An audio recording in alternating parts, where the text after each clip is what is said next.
Chapter 1. My Early Life. My name is David Copperfield, and I was born at midnight on a Friday in the town of Blunderstone in Suffolk. I never knew my father. He died 6 months before I was born. My mother was much too young to be a widow, and my only relative was a Miss Betsy Trotwood, my father's aunt. Miss Trotwood refused to see my father after his wedding. She did not approve of their marriage. Great Aunt Betsy Trotwood had never met my mother, but disapproved of a young girl of 19 marrying a man twice her age. Great Aunt Betsy arrived one bright, windy March afternoon just before I was born. My mother was sitting by the fire, feeling very sad and alone, when she looked up and saw a strange lady coming up the garden path.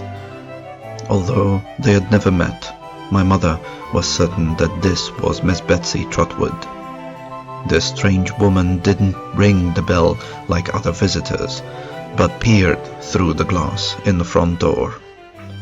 My mother timidly opened the door, and Miss Betsy strode into the room, frowning as she looked around.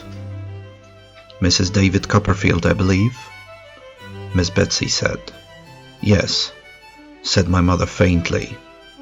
"Miss Trotwood," said the visitor, introducing herself. "You've heard of me?" My mother said that she had invited Miss Betsy into the parlor. After they were seated, my mother began to cry. "Take off your hat and let me see you," demanded the visitor. "Why, goodness me, you're still a baby." My mother was a young-looking woman, but she hung her head as if apologizing for her youth. "I'm trembling," cried my mother.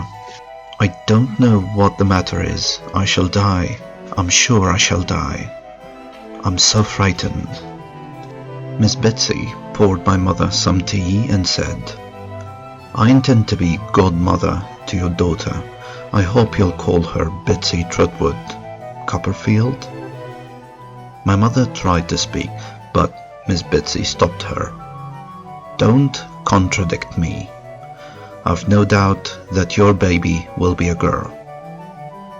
Miss Betsy asked about my mother's life with my father. "We were very happy," said my mother. "Mr. Copperfield was very good to me." "He spoiled you, I suppose?" returned Miss Betsy. My mother began to sob again. "Well, don't cry," said Miss Betsy. "You were an orphan, weren't you? And a governess?" My mother nodded. "I was a nursery governess in a family where Mr. Copperfield came to visit. He was very kind to me. He paid me a lot of attention. At last he proposed. I accepted, and we were married," said my mother. My great aunt questioned my mother about her housekeeping skills. "I kept my housekeeping book regularly and balanced it with Mr. Copperfield every night." My mother sniffled. Well, well," said Miss Betsy. "Don't cry anymore. You'll make yourself ill, and that won't be good either for any of us." My mother dried her tears and explained that her husband had left her a security of £105 a year, which was just enough money to live on comfortably. Just then our servant, Biggity, came to light the candles, and on seeing how ill my mother was, took her upstairs and sent her nephew to fetch the doctor. My great aunt was still there when Dr. Chillip arrived, and my mother went into labor.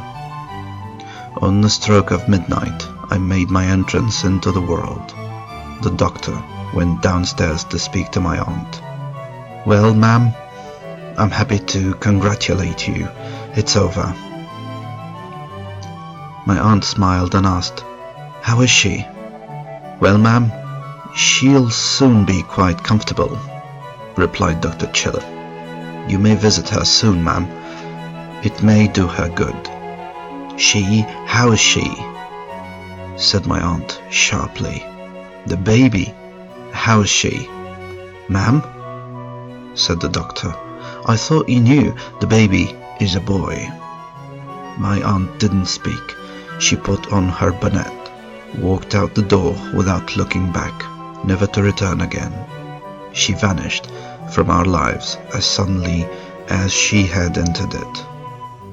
I remember my mother and Peggotty with fond memories.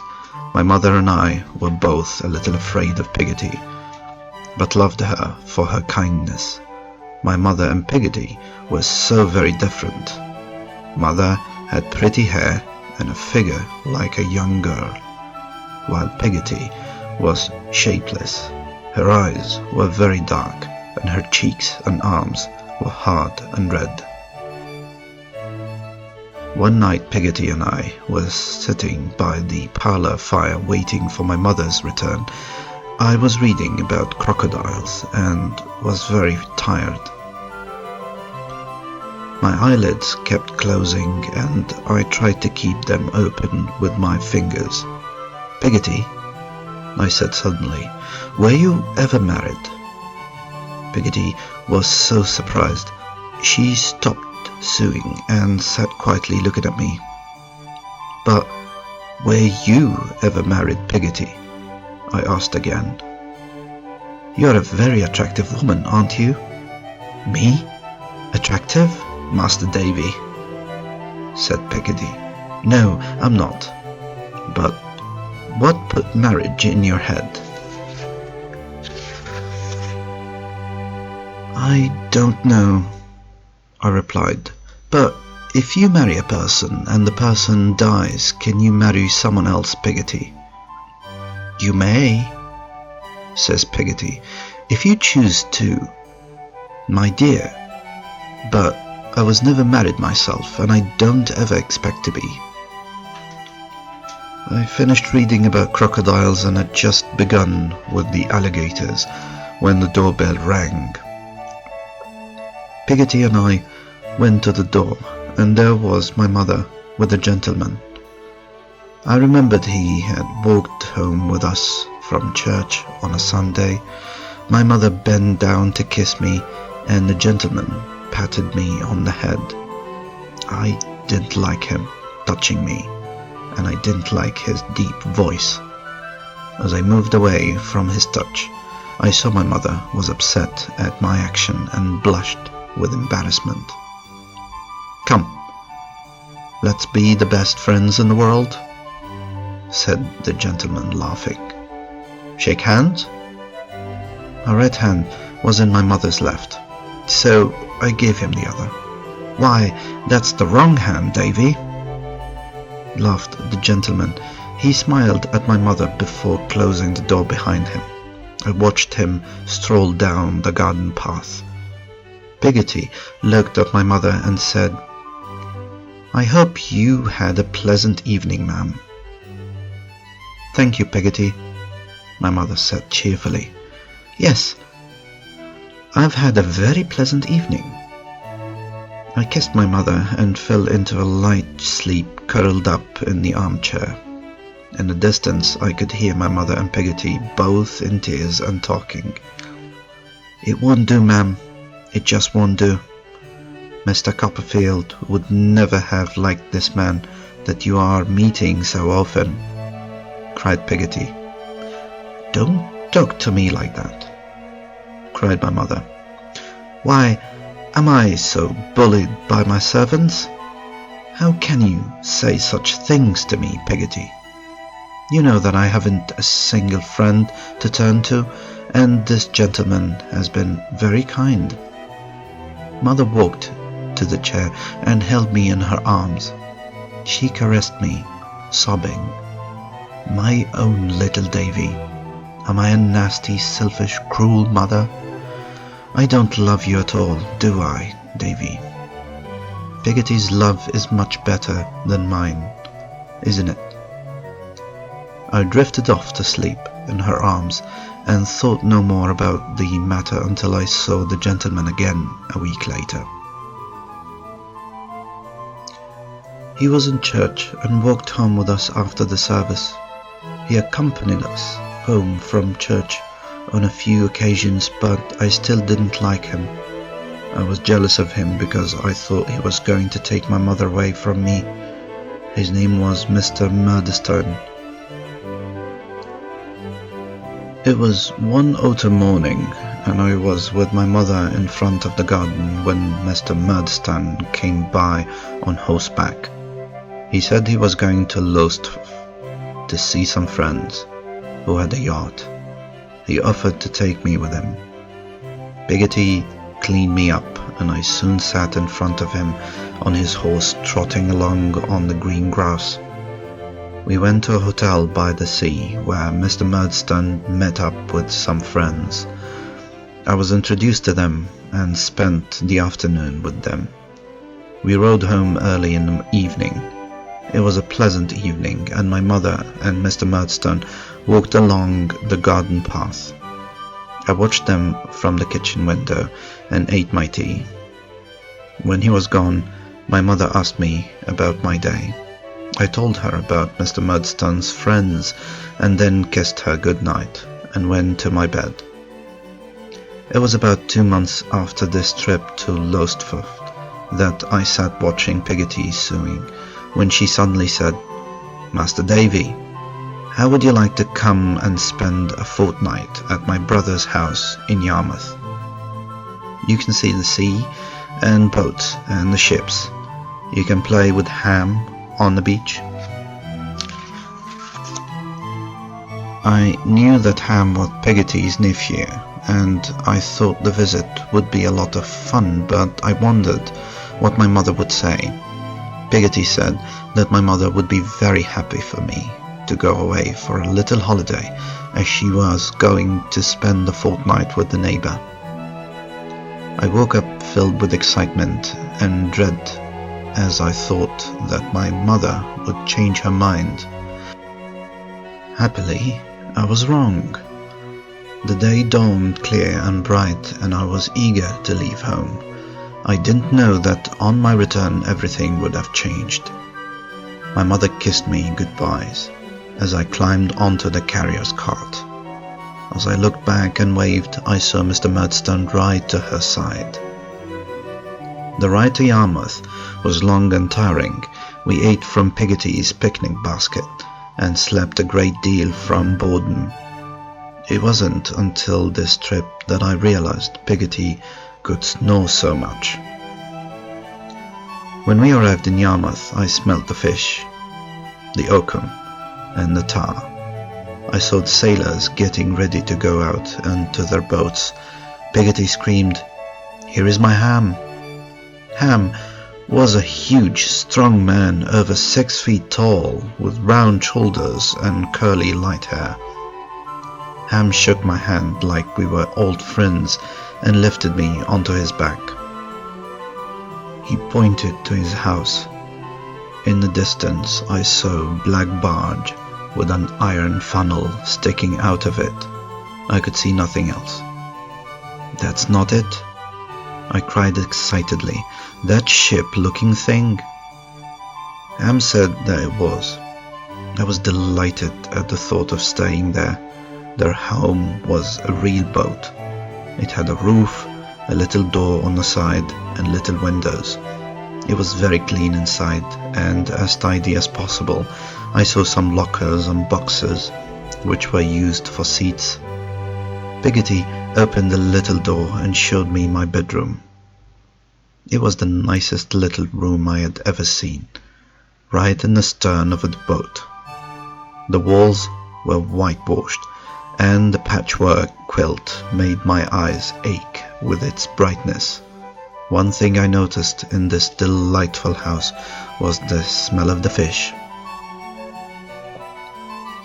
Peggotty told me that her brother dealt in lobsters, crabs, and crawfish, and that the smell was always in the house. A very polite woman in a crisp white apron, together with a beautiful little girl wearing a necklace of blue beads, welcomed us.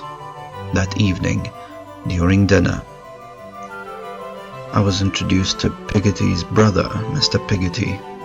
He was a very hairy man with a kind face. "Glad to see you, sir," said Mr. Peggotty, to which I thanked him and assured him I would be very happy in such a wonderful place. Peggotty explained that Mr. Peggotty was a bachelor and that Ham was his dead brother's son. The little girl, Emily, was his dead sister's daughter. Mr. Peggotty had adopted Emily and Ham when they had been left orphans. The lady who welcomed us into the house was Mrs. Gummidge, the widow of Mr. Peggotty's partner. Even though Mr. Peggotty was poor, he had a heart of gold. The days rushed by. Emily and I spent hours and hours walking and playing on the beach. "You're quite a sailor, I suppose?" I said to Emily. "No," replied Emily, shaking her head. "I'm afraid of the sea. It has been very cruel to some men. I have even seen a ship split in half. I never go out in the sea. I don't even like to swim." We walked on again, picking up shells and pebbles. I was in love with Emily and told her so. She said that she adored me, and I believed her. I enjoyed my time with Emily and Ham, but at last the day came to go home. Emily and I were very sad at parting, and I promised to write her faithfully. The same carrier's cart took us home on a cold grey afternoon. Once we arrived home, I rushed through the door shouting for my mother, but I couldn't find her in the house. Chapter 2. My new father. Peggotty seemed very uncomfortable and fidgety as we waited for my mother to appear. Why hasn't she come out to the gate, and what have we come in here for? My eyes were full of tears. I was desperate to see my mother after 2 weeks and couldn't understand why she wasn't at the gate to meet me. I thought something terrible had happened to her. I turned to Peggotty and sobbed. "Not dead too? Oh, she's not dead, Peggotty?" Peggotty cried out, "No." "Sat down quickly, Master Davy," she said, untying her bonnet and speaking in a breathless sort of way. "What made you think that your mother was dead? It's not that at all. You have a new father." I trembled as I thought about my father in the graveyard. I couldn't understand what Peggotty was saying. "A new one?" said Peggotty. "A new one?" I repeated. "Come and see him," said Peggotty, holding her hand out to me. "I don't want to see him," I said. "He's with your mother," said Peggotty, pulling me into the parlour. My mother sat on one side of the fire, and on the other side sat Mr. Murdstone. My mother dropped her needlework and rushed towards me. "Now, Clara, my dear," said Mr. Murdstone sternly. "Control yourself, always control yourself. Davy boy, how are you?" I shook his hand and ran to kiss my mother. She kissed me, patted me gently on the shoulder, and then sat down again to her needlework. I ran up to my room and cried myself to sleep. Suddenly I was walking by my mother saying, "Here he is." My mother and Peggotty had been looking for me. "Davy," said my mother. "Davy, my child, this is all your fault, Peggotty. You have turned my son against me. He doesn't love me anymore." I don't understand why my mother was so unkind to Peggotty. I felt another hand on my shoulder. It was Murdstone's. "Clara, my love," Have you forgotten? Be firm, my dear. The boy needs discipline." He whispered into my mother's ear, telling her to go downstairs. After Peggotty and my mother had left the room, he shut the door. He sat down and said, "David, when I have disobedient horse or dog, how do you think I deal with it?" "I don't know," I stammered. "I beat him.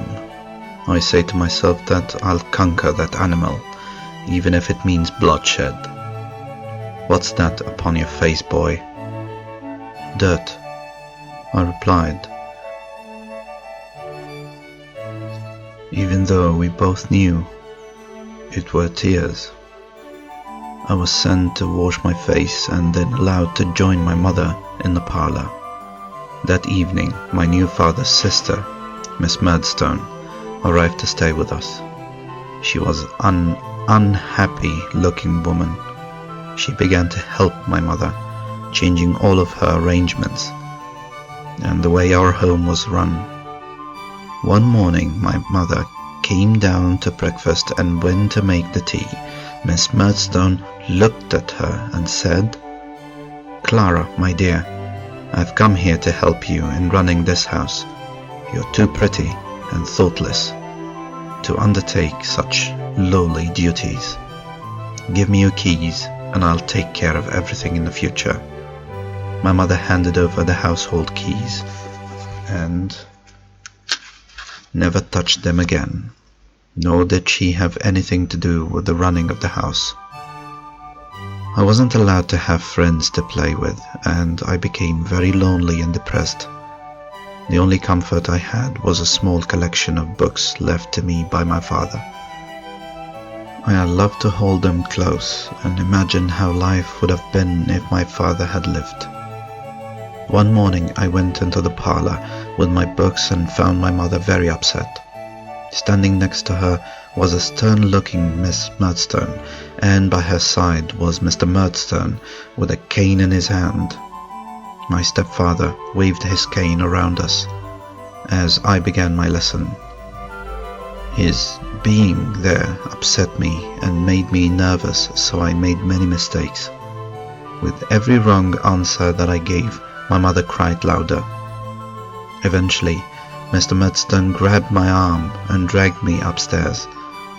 I turned to my mother for help. Seeing my distress, my mother moved towards me, but was stopped by Miss Murdstone, who said, "Clara, you're a perfect fool." Mr. Murdstone marched me up to my room, and once we were inside, he twisted my hand under his arm. I cried out, "Mr. Murdstone, sir, please, don't beat me. I've tried to learn, sir, but I can't while you and Miss Murdstone are in the room. Really, I can't." Mr. Murdstone ignored my pleas and beat me with his whip. After the first lash, I caught his hand between my teeth and bit through it. He then beat me as if he wanted to kill me. As he left, locking the door behind him, I slept to the floor unconscious. Later that night, Miss Murdstone opened the door and gave me some bread, meat, milk. She put it on the table and left, locking the door behind her. I was a prisoner in my room for 5 days. I was only allowed out of the room to walk in the garden for half an hour a day. In my memory, those 5 days seemed like 5 years. On the 5th night, Peggotty came to my door and whispered through the keyhole. She told me that I was being sent to a boarding school near London the following morning. "You must never forget me, Davy," she said. "I know. I'll never forget you. You're my own precious boy, and I love you. I'll take care of your mother just like I took care of you." I whispered back through the door, "Thank you. Thank you, dear Peggotty. Thank you." The next morning, Miss Murdstone collected me from my room and took me to the parlour, where my mother sat with red eyes and very pale complexion. I ran to her and she held me in her arms until the cart arrived to take me away from everything I had known. It was the same cart that took Peggotty and I to Yarmouth. I didn't see Peggotty or Mr. Murdstone before I left. My mother held me away from her. "Goodbye, my child. You're going for your own good. Come back a better boy." Mr. Barkis, the cart driver, lifted my box onto the cart and I climbed in. We had gone half a mile when the cart stopped. I was surprised when Peggotty climbed in and took me in both her arms. I couldn't speak through my tears, as I thought I would never see her again. Peggotty didn't speak, but hugged me so close. She slipped some cakes in my pocket and put a purse into my hand. Then, without speaking, she climbed down from the cart and hurried away. I opened the stiff leather purse and inside saw 3 bright shillings. Beside the coins was a folded piece of paper on which my mother had written, "For Davy, with my love." I started to cry again. Mr. Barkis told me to dry my eyes, so I wiped my eyes on my sleeve and offered him a cake. Mr. Barkis enjoyed the cake and asked if Peggotty had made it. "Yes," I said. "Peggotty makes all our pastries and does all our cooking." Mr. Barkis then surprised me by asking if Peggotty was married. "Oh no, she's never been married," I replied quickly. For some reason Mr. Barkis appeared happy at this news and asked me if I wrote letters to her. When I nodded that I did, he asked me to give her a message. He said that I was to tell Peggotty that Barkis is willing. "Barkis is willing?" I repeated. "Is that all the message?" Mr. Barkis confirmed that that was the message, and I asked him if he was taking me all the way. "All the way where?" inquired the carrier. "There," I said. "Where's there?" asked Mr. Barkis. "Near London," I said. "Why, my horse would be dead long before he reached London," laughed Mr. Barkis. I learned that I would transfer to a stagecoach when I arrived in Yarmouth. While waiting for the coach in Yarmouth Hotel, I wrote a note to Peggotty which said, "My dear Peggotty, I have come here safe. Barkis is willing. Please give my love to my mother. Yours affectionately. P.S.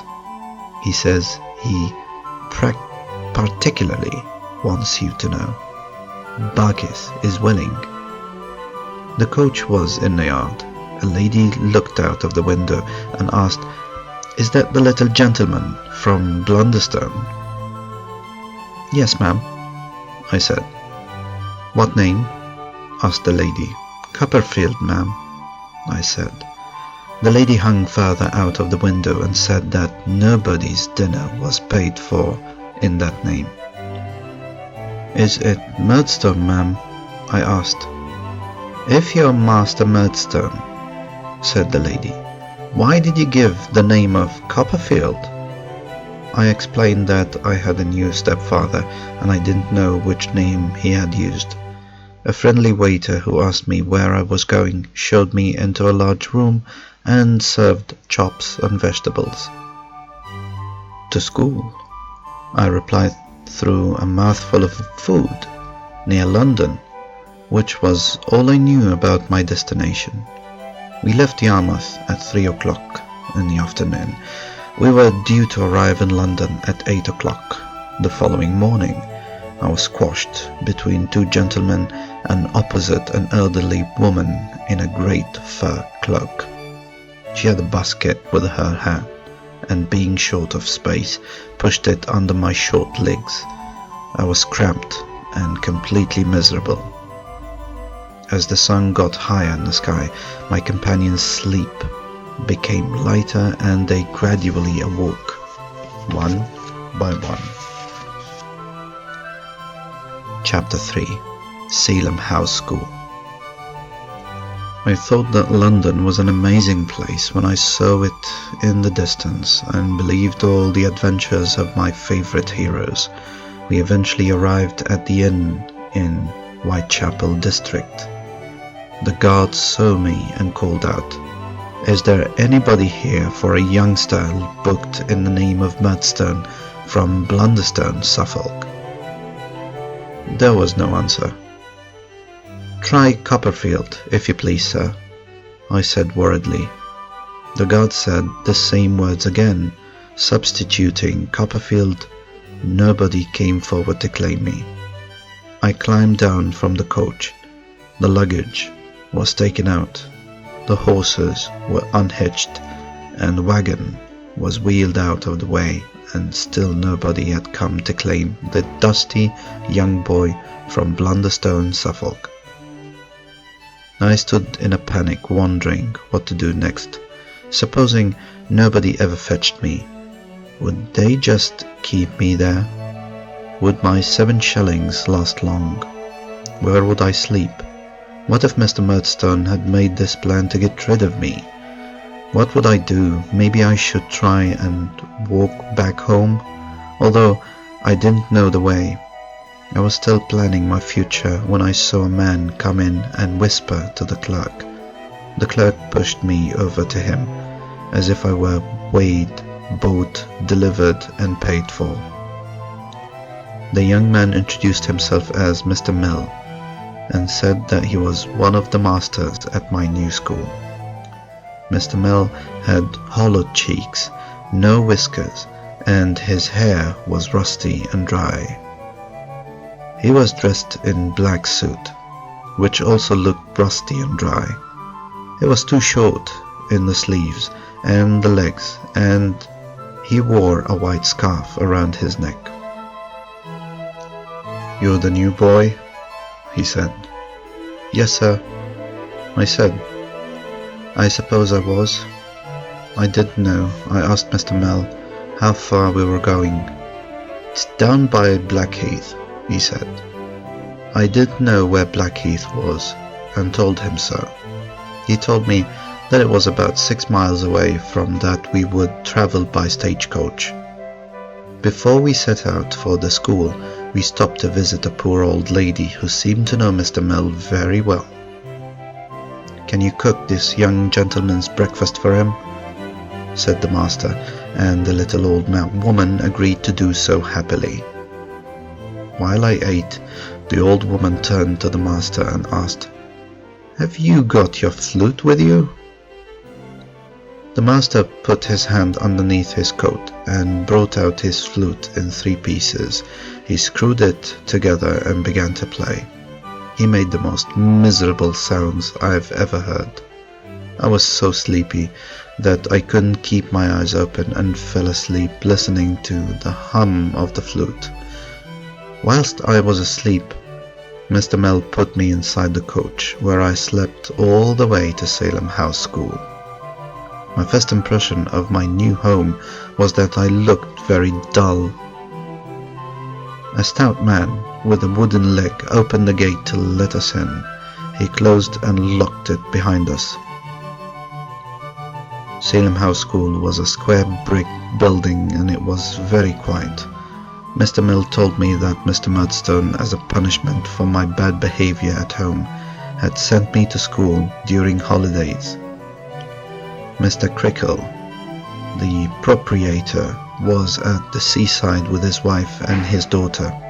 Mr. Mill took me to a depressing schoolroom. The room had 3 long rows of desks surrounded by pegs for hats and coats. The walls were covered in ink, and there was an unpleasant smell about the place. Pieces of old copybooks were on the floor, and 2 little white mice ran over the dirty floor. Mr. Mill left me alone in this horrible room, and as I looked around I saw a sign that said, "Beware of him, he bites." I looked around frightened to see if I could find a big dog. I was still looking under the desks. for the dog when Mr. Mill returned and asked what I was doing. "I beg your pardon, sir," I said. "I'm looking for the dog." "Dog?" he says. "What dog?" I explained that I was looking for the dog that bit people. "No, Copperfield," said Mr. Mill. "That's not for a dog, that's for a boy. My instructions are to put this sign on your back. I'm sorry, but I must do it." He then tied the sign to my back. My days were long and boring, and I was lonely and homesick. Every day I did my lessons with Mr. Mill, who was quiet but kind. Before and after my lessons I walked about, accompanied by a man with wooden leg. At 1 o'clock I ate lunch with Mr. Mill and then had more lessons until tea time. We finished our lessons at 7 o'clock, and then Mr. Mill took out his flute and blew it at it. At night I went to bed alone in the unused rooms and sat on my bed, crying. I'd lived like this for about a month, when Mr. Mill told me that Mr. Creakle would be returning to school. The man with the wooden leg cleaned the schoolroom with a mop and a bucket in preparation for the owner's return. Later that night I was taken to Mr. Creakle's part of the house. Mr. Creakle's home was comfortable, bright, clean, and I could see a nice little garden outside the window. Mr. Creakle was a stout gentleman with small eyes, a little nose and a large chin. He was bald with little grey hair. I stood before him and was turned around so that Mr. Creakle could see the sign on my back. He turned and said, "Now, what's the report on this boy?" "There's nothing against him yet," replied the man with the wooden leg. "There has been no opportunity for him to do something wrong." "Come here, sir," said Mr. Creakle. "I know your stepfather. He's a well-respected and worthy man. I don't want any trouble from you, or I will report you to him." Mr. Creakle pinched my ear and asked if I knew anything about him. "Not yet, sir," I said in pain. I was very frightened and could hardly speak. "I'll tell you what I am," whispered Mr. Creakle, letting go of my ear. "I'm a Tartar. I'm a determined man. I don't like bad boys, so be good, and I won't have to hurt you." He then told Wooden Leg to take me away. I was very pleased to be dismissed, but couldn't help saying, "If you please, sir." Mr. Creakle was surprised at my speaking, but I carried on. "If you please, sir, may I take this sign off my back before the other boys return to school?" Mr. Creakle jumped from his chair and I ran from the room. I didn't stop until I reached my own bedroom, where I jumped into the bed and lay shaking in fear, waiting for Mr. Creakle to follow me. When I realized he was not going to find me and punish me, I fell asleep. Mr. Sharp was the first person to arrive at school the following morning. He was the first master and held a high position in the school. He had very smooth and wavy hair, which I later learned was a wig, and that Mr. Sharp went out every Saturday afternoon to get it curled. Tommy Traddles was the first boy back at school. He was a friendly boy who made great fun of my sign. In fact, he saved me from embarrassment by introducing me to every boy who came back, saying, "Hey, look at this sign. Isn't it funny? What a good joke." When James Steerforth arrived at school, I was taken to him and showed him the sign on my back. He was a good student and a very good-looking boy. He said it was a shame that I had to wear the sign, and I was grateful to him for being so kind to me. "How much money have you got, Copperfield?" he said as we walked together. I showed him the 7 shillings that I had. "You'd better give it to me to take care of," he said. I was happy to do so and quickly opened Peggoty's purse, turning it upside down into his hand. "Do you want to spend anything now?" he asked me. "No, thank you," I replied. "You can, if you like, you know," said Steerforth. I replied that I didn't want to spend any money. Perhaps he'd like to spend a couple of shillings or so on something to drink for the boys up in our bedroom, said Steerforth. "We're in the same bedroom, you know." I didn't know that, but I agreed to spend some money. "Very good," said Steerforth. "Why not spend another shilling or so on biscuits and another on some fruit?" "Well, Copperfield, you really are throwing your money around," he said laughingly. I liked the way in which he teased me. Later that night, when we went upstairs to bed, I found that Steerforth had spent the whole 7 shillings on a feast and laid it out on my bed, saying, "There you are, young Copperfield." I was so shaken and upset that all my money had been spent that I asked Steerforth to hand around the food. Steerforth sat on my pillow and I sat on the floor, and the other boys grouped themselves around us on the beds and on the floor. We ate the feast quickly, leaving nothing for the following day. The boys told me about Mr. Creakle. They said that he was the sternest and severest of masters and liked to hit the boys. Steerforth said that Mr. Creakle never punished him. I learned that the man with the wooden leg, whose name was Tungay, had been in business with Mr. Creakle and had arrived at school with the principal.